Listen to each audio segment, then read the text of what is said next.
தேவிக்கு வைகாசி அமாவாசையை முன்னிட்டு மிளகாய் சண்டியாகவும் நடைபெற்றது. இனி விரிவான செய்திகள்.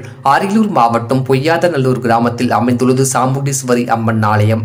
இவ்வாலயத்தில் அமாவாசை அன்று மிளகாய் சண்டியாகம் நடைபெறுவது வழக்கம். வைகாசி மாத அமாவாசையை முன்னிட்டு பிரத்யங்கரா தேவிக்கு மா, பலா, வாழை என முக்கணிகளால் சண்டியாகம் நடைபெற்றது. யாகத்தில் மூட்டை மூட்டையாக மிளகாய் பக்தர்களின் வேண்டுதலின் பெயரில் யாகத்தில் போட்டனர். புடைவுகளும் பக்தர்களின் வேண்டுதலின் பெயரில் யாகத்தில் போடப்பட்டது. பின்னர் மாதுளை, திராட்சை, கரும்பு உள்ளிட்ட பல்வேறு வகையான பழங்கள் மற்றும் 108 வகைகளான மூலிகைகள் யாகத்தில் போடப்பட்டது. பின்னர் யாகத்தில் வைக்கப்பட்டிருந்த குண்டங்களில் இருந்து புனித நீரானது பிரத்யங்கரா தேவிக்கு அபிஷேகம் செய்யப்பட்டது.